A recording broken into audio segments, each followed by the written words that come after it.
Our next speaker will make you think, laugh, and reflect on what is really important in life, drawing on teachable moments encountered while working at Fortune 100 company and a mid-sized university. VJ Smith peppers his presentations with unforgettable stories of people that have made a difference in his life. Please help me welcome VJ Smith. Thank you, Julie. I feel like I'm at a beauty contest. And given what I've seen, what it's about to come, my only opportunity is Miss Congeniality. I'm dead serious. Let's put the elephant right there in the room. I'm about the oldest person in this room. And there aren't a lot of great things to be said about getting old. Things start to hurt that you didn't know you had. And hair grows on stuff it shouldn't. But I will tell you this about getting older. You have the opportunity for wisdom. And getting older doesn't necessarily translate into wisdom because we all know some stupid old people. But it gives the opportunity to learn and life lessons and to pass those along. About a fourth of what I do is I speak to young people. I've talked to over 300,000 kids in the last 7 years. I've done a lot of schools here in Iowa. And I was talking to 500 middle school students in South Sioux City, Nebraska 2 years ago. And when I got done talking, the teacher said, "Would you take some questions from the kids?" And I said, "Sure." Little boy raised his hand and said, "How old are you?" I made the mistake of saying, "How old do you think I am?" He said 72 or 73. I said, "No," I said, "I'm only 56. And a little girl in the front row looked at me and said, "I don't want to be 56. I said, "Oh yeah, you want to be 56. You do." I believe in my life's journey, I've learned that the greatest word in the English language is the word care. Care. 4 letters. It trumps the word love because it includes the word love. Every day, every person sitting in this room is judged by how much you care.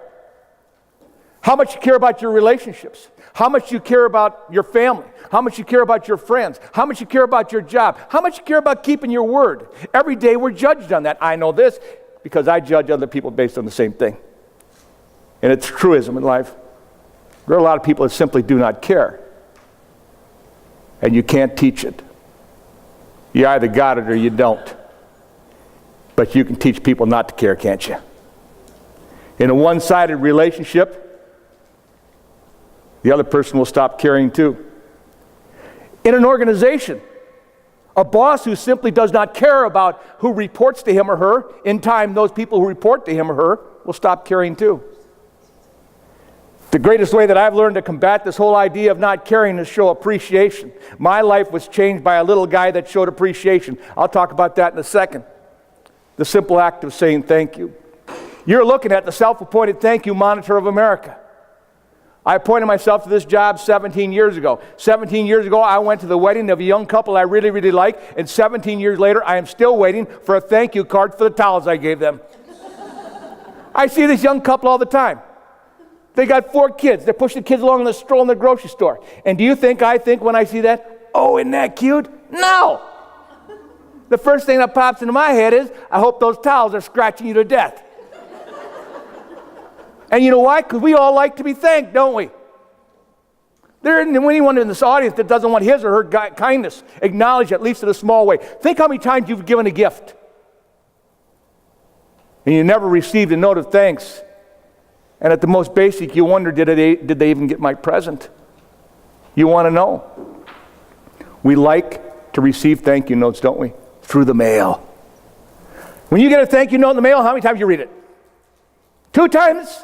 You put it down, you pick it up the next day, you read it again. They think I'm something. We love getting thank you notes. It's a dying art form, you know. Where I've noticed young people have told me a lot. They don't really think about it. Like I said, I've talked to a lot of young people in the last 6 years. I always love it when I go into a school in the grades 5 through 12. And I always say, "Where are the seniors?" And the seniors like to raise their hands so high. I am a senior. Remember how proud you were when you were a senior? I say, don't be so excited, seniors, because this is probably the last time in your life you'll ever be on top. There is no 13th grade. This is it. Enjoy the moment. I say, "You're graduating pretty soon, aren't you?" And they'll shout out the day. "June 2nd, May 27th. And I said, well, here's the deal, seniors. You got 1 week from the day you graduate to the day you put your thank you cards in the mail for the gifts you get that day. 1 week. At that moment, I become the least popular guy in the gymnasium. And the kids will yell out, why? I say, that's a good question. I said, where are the teachers? The teachers are always on the ends. I say, teachers, stand up. I want every child to see where the teachers are. And I say, teachers, go ahead and sit down now. Then I say, how many of you teachers are still waiting for a thank you note for a graduation gift you gave last year? Stand up. And they all stand up again. And as I say, seniors, is that how you want to be remembered? And then I tell them this, thank you emails do not count. And they say, why? That's how we communicate now. I say, great, how would you like those people sent you an email and just attached a picture of your gift? I am old-fashioned. I believe when someone takes the time to buy, to wrap, to give a gift, they deserve more than something like, dear Aunt Mildred, thanks for the $20, love, Brittany, send. It's too simple. You know, it's really terrible. Stores. I can't believe how many stores are going anymore. The clerks or cashiers no longer say thank you to you when they give you back your change. It is awful in Minneapolis. It is terrible in Omaha. It is horrible in my hometown. Everywhere I've been off throughout the United States, it's bad. A few years ago on a Saturday night, I tested my theory. I went to 6 convenience stores, and in each place I gave the clerk $1 to see what I get back in addition to my change when I was buying gum. Same experiment. 6 places, 6 packs of gum, I got 1 thank you. I got 1 blank stare. I got 1, is there anything else? And I got 3, there you goes. There I goes. So I'm fighting back. I've had over 1 million of these cards made. This is my only PowerPoint, this card. I've had over 1 million of these cards made, and I give them out like that. You're welcome.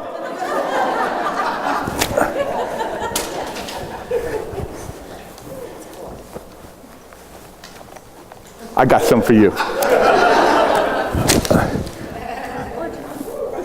By the way, there are 2 people out there that have a yellow card with the number 4 on it. Okay? Anyway, you get my book. Anybody in here ever read this book? You are lucky today. The richest man in town, about the little guy that ran a cash register at Walmart in my hometown of Brookings, South Dakota. Anyway, you get the book when we're done. Anyway, I threw the cards out like that in Spokane, Washington a few years back. I keep on talking. I look at there's a woman sitting in the middle of the room, and she's smiling at me. And I thought, wow, that's weird. And then she held it up. I accidentally threw her my room key. It's right here now.